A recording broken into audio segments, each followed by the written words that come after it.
శ్రోతలకు నమస్కారం. ఇవాళ మన కథ సిరిమల్ల పువ్వల్లే నవ్వు. రచన సింహప్రసాద్ గారు. గలం జయశ్రీ. ఈ కథ అమ్మాయే నవ్వితే అంశంతో నిర్వహించిన కథల పోటీలో బహుమతి పొందిన కథ. హాస్యానందం మాసపత్రికలో ప్రచురింపబడిన కథ. ఇక కథలోకి వెళితే, ఆ హాల్లో కామెడీ సినిమా ఆడుతోంది. పేరుకి కామెడీ గాని అందులో హాస్యరసం తప్ప అన్ని రసాలు ఉన్నాయని, నీరసము ఉందని ప్రేక్షకుల టాక్. అది తెలిసే వచ్చారు బ్రహ్మాజీ, విష్ణురావు, మహేష్. ముందు వరుసలో బైఠాయించిన వారి దృష్టి తెరమీద కాక జనం మీద ఉంది. వెనక్కెనక్కి తిరిగి వారినే గమనిస్తున్నారు. జనం మాత్రం సీరియస్గా సదరు కామెడీ సినిమా చూస్తున్నారు.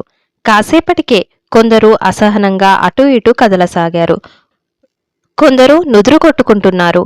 మరికొందరు కర్మకర్మ అని తిట్టుకుంటున్నారు. ఒకరిద్దరు లేచి వెళ్ళిపోయారు. ఒకతను లేచి పోబోతుంటే పెళ్ళం ఆపేసి హ్యాండ్ బ్యాగ్లోంచి తలపోటు బిల్ల తీసిచ్చింది. వాటర్ బాటిల్ వంకతో జారుకోబోతే పక్కవారి బాటిల్ చొరవగా తీసి అందించింది. అతడు ఎరక్కపై వచ్చాను, ఇరుక్కుపోయాను అని పాడుకుంటుంటే ఆవిడ మోచేత్తో పొడిచింది. నోరు నొక్కుకున్నాడు. ఆ సినిమా హీరో ఆవిడ అభిమాన నటుడాయే.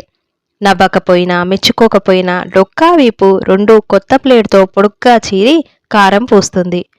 మన త్రిమూర్తుల కళ్ళు ఒకేసారి మెర్మెర్మెర్మంటూ 3 సార్లు మెరిశాయి. ఒకే ఒక్కరు ఎక్సైట్ అయ్యాడు బ్రహ్మాజీ. ఆ అమ్మాయి నవ్వదుర్స్ అరిచాడు విష్ణురావు.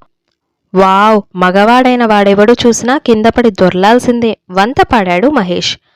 అమ్మాయి అరనవ్వు నవ్వితే చాలు మగాళ్ళు చిత్తైపోతారని మా పీకే ఎప్పుడో తెరచింపి చెప్పాడు తెలుసా. ఆడవారి మాటలకే కాదు నవ్వులకి బోలెడన్ని అర్థాలుంటాయిరా. తనకు తెలియకుండానే భుజాలు తడుముకుంటూ చెప్పాడు బ్రహ్మాజీ. అర్థాలకు గోలీమారో, మనకు వర్కౌట్ అవుద్దా లేదా అన్నది పాయింట్. మహేష్ గడ్డం గోక్కున్నాడు. మనమిచ్చేది ఆషామాషీ ఆఫర్ కాదు, బంపర్ ఆఫర్. ముఖం వెలిసేసిన సినిమా తారలే మేకప్ సరిచూసుకోకుండానే వచ్చి క్యూ కట్టేస్తారు. ఇక వీళ్ళెంత పోడి. ఎదురు డబ్బు ఇచ్చినా ఇచ్చేస్తారు గురూ. మనకు కావాల్సింది డబ్బు కాదు, వెరైటీ నవ్వు. ముద్దు ముద్దుగా ముగ్ధుల్ని చేసి పారేసే నవ్వులు రువ్వాలి. పదబోయ్. ఇప్పుడు వెళ్ళి అడిగితే పళ్ళు రాలగొడతారు. వెనక్కి లాగాడు మహేష్. ఆ అమ్మాయిని చూడు, వసంత కోకిలలోని శ్రీదేవిలా ఎంత అమాయకంగా ఉందో. మనమీద చెయ్యెత్తదు. ఎదురు టీ బిస్కెట్లతో ఆతిథ్యమిస్తుంది. నాది హామీ. చొక్కా పైబటన్ తీసి ఛాతి చూపాడు విష్ణురావు. ఆమె ఎత్తదు గాని అటున్నాడు కాలర్ పట్టుకుంటే ఇటున్నాడు చెంపలు వాయగొడతాడు. సినిమా మీది కసి మనమీద చూపిస్తారు, జాగ్రత్త. ముందు చూపుతో హెచ్చరించాడు బ్రహ్మాజీ. ప్రస్తుత పరిస్థితుల్లో వెయిట్ చేయడమే బెటర్, తల పంకించాడు మహేష్. లేత వంకాయ నవ్వినట్టు భలే గమ్మత్తుగా నవ్వుతోంది. టెంప్ట్ అయిపోతున్నారా? ఊరిపోయాడు విష్ణురావు. ఆ లేలేత పరువాల పడుచు తన కొత్త అందాలు కనపడేలా నవ్వితే ఆడియన్స్ థ్రిల్ అయిపోరు? మనకు హారతులు పట్టేస్తారు. రేటింగ్ ఎక్కడికో దూసుకుపోవడం ఖాయం. బ్రహ్మాజీ ధీమాగా చెప్పాడు. ముగ్గురు రకరకాల కలర్ఫుల్ ఊహల్లో తేలిపోతుంటే ఇంటర్వెల్ ఇచ్చారు. బతికామా దేవుడా అంటూ సగం జనం బయటికి పారిపోయారు. ఆ అమ్మాయి మాత్రం నిండుకుండలా కూర్చొని పక్క సీట్లోని వారికి నవ్వుతోనే ఏదేదో చెబుతోంది. నా మనసప్పుడే ఆమె పక్కకు పారిపోయి డాన్స్ చేస్తోంది. గొప్పగా చెప్పాడు మహేష్. పదండంటే పదండి ముందుకి అంటూ దూసుకెళ్లారు. ఆ అమ్మాయి ముందు నిలబడి వంకర్లు తిరిగిపోతూ, ఓ అందాల బ్యూటీ, మీ నవ్వు సూపర్. అక్షరాలా మీరు నవ్వుల మారాని. కర్ణుడు కవచకుండలాలతో పుడితే మీరు యమగా నవ్వే పెదాలతో పుట్టారు. గ్రేట్. హోల్ మొత్తం హాల్లో మీరొక్కరే ఆ కామెడీ కాని కామెడీని ఎంజాయ్ చేస్తున్నారు. మీ సెన్స్ ఆఫ్ హ్యూమర్కి హ్యాట్స్ ఆఫ్. మీకు ఫిదా అయిపోయాం. మా అన్వేషణ ఫలించింది. మీరే మా లక్కీ మస్కట్ అని ఫిక్స్ అయిపోయాం. ఒక్కసారి అలా బయటికి వస్తారా? కోరస్గా అడిగారు. ముష్టి కావాలా? మూర్ఛపోబోయి నిలదొక్కుని వెర్రిగా నవ్వుతూ తల అడ్డంగా ఊపారు. సెల్ఫీ అయితే ఇక్కడే తీసుకోవచ్చు, నో అబ్జెక్షన్. నవ్వుతూ కాలాడిస్తూ అంది.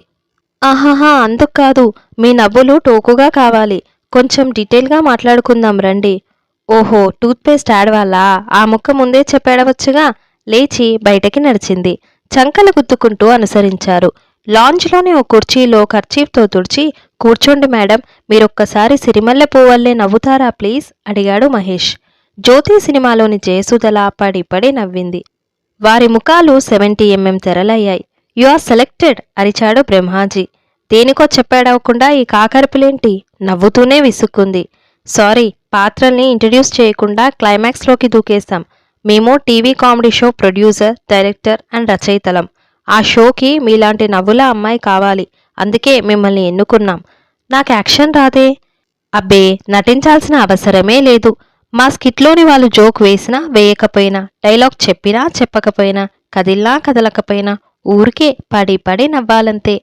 అంటే మీరు మా కామెడీ షోకి జడ్జ్ అన్నమాట. మీ షో పేరేంటి? Jambalakadi Pamba number 1 comedy show. భుజాలు పొంగించి మరీ చెప్పాడు విష్ణురావు. వెకిలి వేషాలు, బూతు మాటలు కలగలిపి కుళ్ళు జోకులు పిచ్చి షో మీదేనా?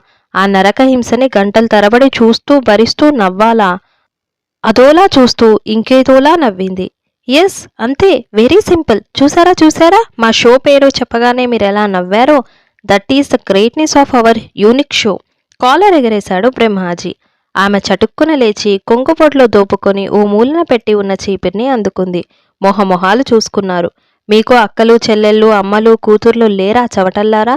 మీ దరిద్రగొట్టు షోకి జడ్జిగా ఉండి చావాలా? జడ్జిలెక్కడైనా అలా పిచ్చివాళ్ళ నవ్వుతారేంట్రా? ఎడాపెడా వాయించేసింది. కుయ్యో మొర్రో అని ఏడుస్తూ పిచ్చిగా చూశారు ఆ ముగ్గురు. వారి దీనస్థితి చూసి ఆమె మళ్ళీ నవ్వింది. అలాంటి నవ్వు వాళ్ళు జన్మలో చూసెరుగరేమో. ముఖం ఎక్కడ దాచుకోవాలో తెలియలేదు. ఇంతటితో ఈ కథ సమాప్తం. ఈ వీడియో మీకు నచ్చినట్లయితే లైక్ చేయండి, షేర్ చేయండి, ఛానల్ని సబ్స్క్రైబ్ చేయండి. Thank you.